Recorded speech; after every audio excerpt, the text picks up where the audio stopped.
So from the previous video, carrying off from where, what our purpose in life is, I would just like to now share with you what my purpose in life is. My mission, my name is Hemanta Chambidu, and I'm here on a mission to create 50,000 online tutors who are going to impact the lives of many students around them. I wish all my candidates to be effective and focused in their lesson delivery, and which is why I have also written my own personal goal card. I keep this goal card as a reminder of what I should be doing.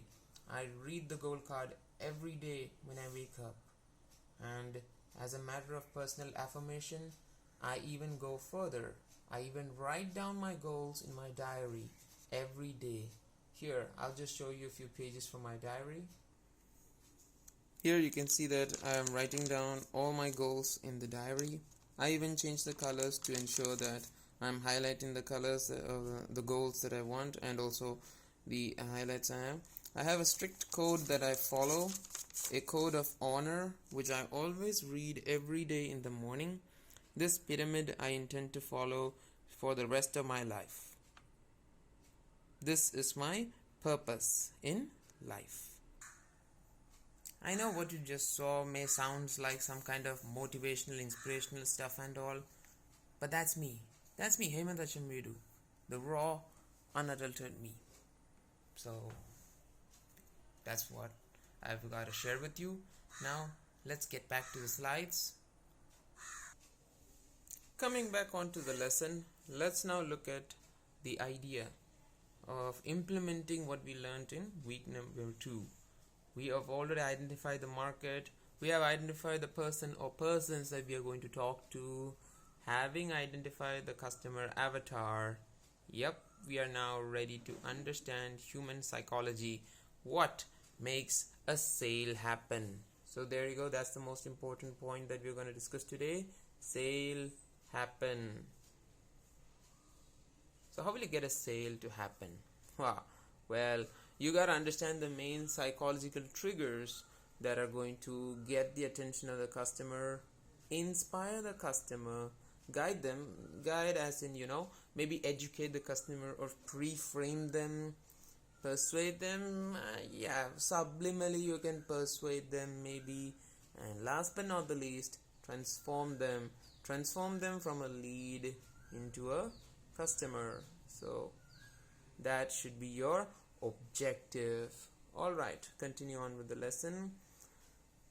Wow, this is powerful indeed. How to make people say yes to you.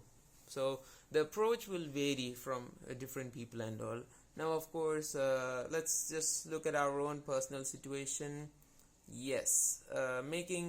Getting people to say yes.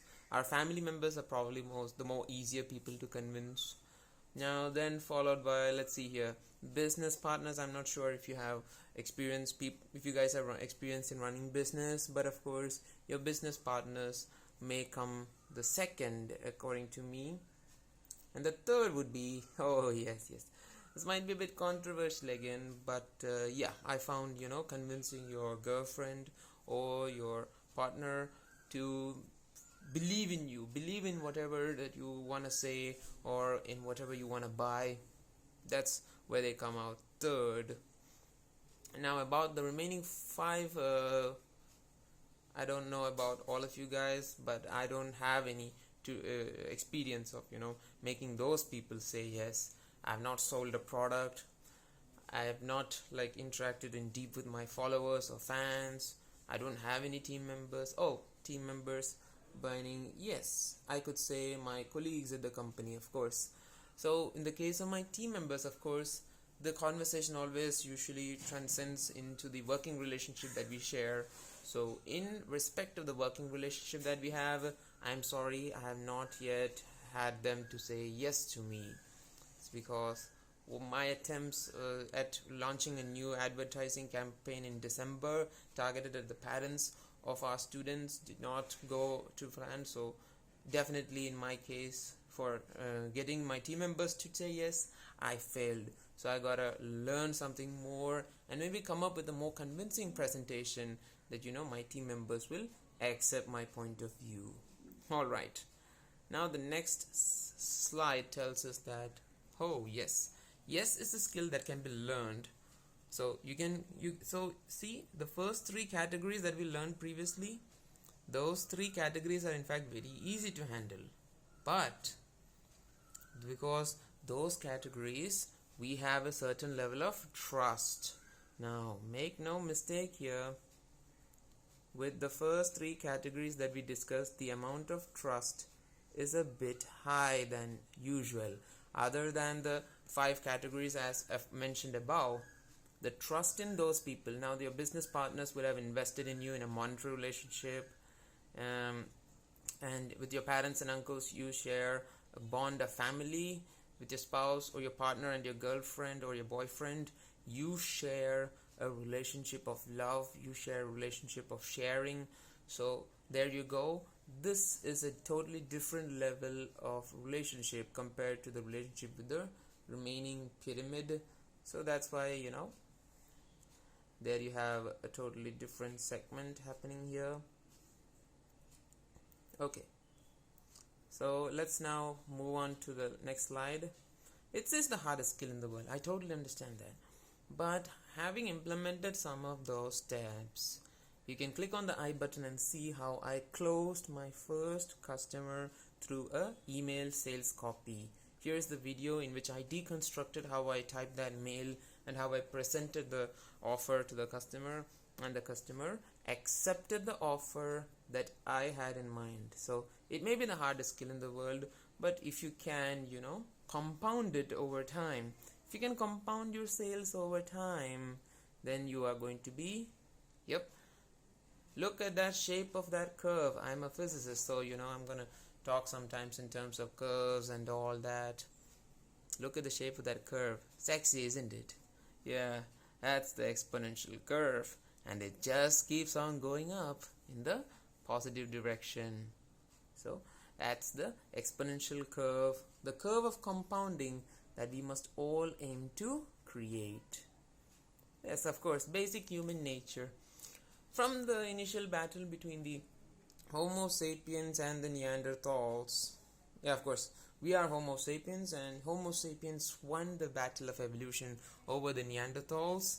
Again, that's because exactly we use shortcuts to make the decisions. That's one of the human evolutionary traits that has evolved from the most basic human, from Homo sapien, from the most basic human, to the fully clothed, fully digitalized version that we see right now. It's still there. That's what we were born with. Remember, we are still animals come the end of the day. So those same primal triggers are being used on you by the marketing companies to push their products on you. Now it's time you find those marketing triggers and use it back on your own customers. Those 7 triggers which the brain uses to make an action. That's what we are going to learn right now. All 7 triggers we'll deconstruct in detail with detailed examples. Are you ready for the first trigger? It's nothing other than social proof. The first trigger is social proof. Now, I'm not going to go into the wisdom of the crowds. I'm just going to take an example of an online sales purchase that you made. You purchased, I'm sure that anyone watching this video would have purchased something online. Tell me, did you not go into that review section? You went into the review section and you looked at the product. You looked at how many people were saying positive reviews, how many people said negative reviews. All those you compared. Did you ever go out and purchase a product that, let's say, 3-star or 2-star reviews? I can't hear you, but I feel that resonating no coming out. It's a no. I have also bought products only that were rated either between 4 to 5 stars rating only I've purchased. That is social proof for you guys. And Deepak sir just showing his own example. 100 customer reviews. And of course, social proof, as in influenced by the sheep mentality, which in my educational field I would like to say everyone goes in and joins in engineering because everyone is doing it. Doesn't mean that everyone is right, but it's just how sheep mentality works in public. Then also, if all the people around you are standing up, you are also inclined to stand up. Those are all primal triggers. You might wonder, what is the connection with sales? Hell, they have all the close connection with sales. In fact, standing up is very much closely related to clicking on the buy now button, giving in your debit card details and your address, choosing a delivery method, confirming the sale. Boom, done. Yes, now I have stand up. Of course, last but not the least, looking at the reviews like we mentioned previously, and then sometimes, for example in my case, this new phone with which I'm recording this video, Realme X2, I did not purchase it without going through a lengthy review process. At least 2 months lengthy review process happened. I even checked out what camera algorithm is happening over here, and only once I was absolutely convinced that this is the phone to buy, only after I was absolutely convinced that this was the phone to buy, I went in and made the buying decision. And that too, I used the affiliate link of a fellow YouTuber who put in a very detailed video detailing the effectiveness